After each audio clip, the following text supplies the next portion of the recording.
Despite the current war on terror, or Islam, or whatever you want to call it, both Britain and America are still very good friends with certain Arab countries because these countries provide us with a very valuable service.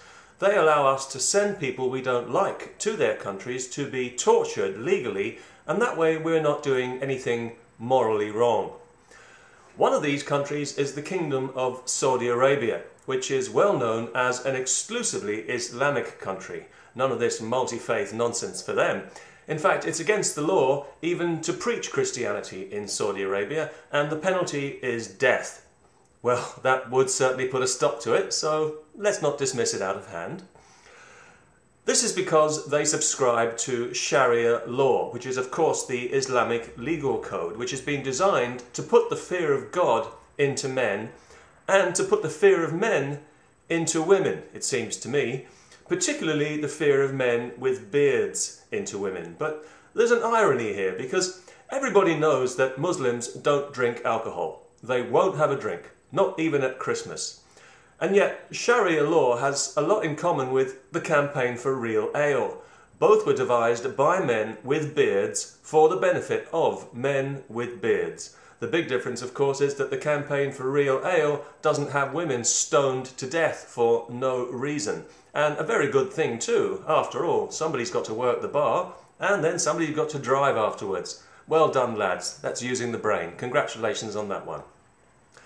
Now, despite the fact that most of the 9/11 lunatics were Saudis, and quite a few prominent Saudis were spirited out of the United States by the Bush family before the FBI could ask them why they did it, we're still friends with Saudi Arabia because they've got lots and lots of oil. In fact, it would be difficult to think of a more oily country than Saudi Arabia. Now, you might say, well, why be friends with people like this? They're obviously scumbags. Why don't we just go in there and take the oil like we usually do?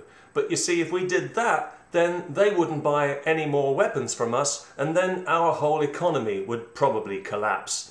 And this is why, for example, the Saudis were able to embarrass the British government recently, and with their record that takes some doing, by threatening to cancel a massive arms deal if the British police continued to investigate bribery allegations against members of their so-called royal family.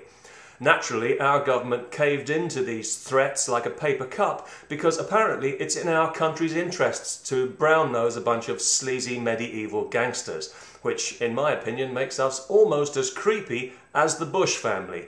And I thought that was genuinely impossible. Now, I'm not saying there's anything wrong with Saudi Arabia that couldn't be cured by civilization, because it's not my place to say that. The truth is, I haven't visited the country, so, for example, I've never had the privilege of attending a public execution. Watching somebody have their head removed with a sword, what's uncivilized about that? Apart from the fact that you can't get a cold beer to enjoy while you're watching it. Now, that really is uncivilized. No, I've never been to Saudi Arabia, so I've never had the chance to witness the religious police prevent the rescue of young women from a burning building because they're not wearing the correct headgear. I wasn't actually there when those 15 young girls burnt to death for absolutely no reason, so I can't comment on it. And I wouldn't dream of doing so because that would be disrespectful.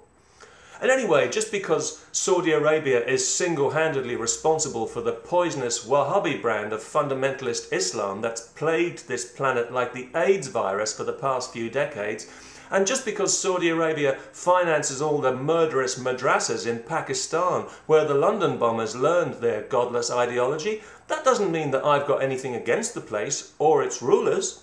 Far from it. About that far from it. But if I could make just one small positive suggestion. Everybody knows that Saudi Arabia is very rich in certain mineral deposits, notably, of course, sand. Oh my goodness me, it's got so much sand it could export the stuff. Or, even better, it could import a load of water and cement, mix itself into a giant block of concrete and do us all a huge favour. Oh, and another thing. Nobody is going to convince me that the King of Saudi Arabia has never had a drink. I don't care what you say. With his money, there's no way that he just limits himself to cocaine and hookers. He looks like a Jack Daniels man to me.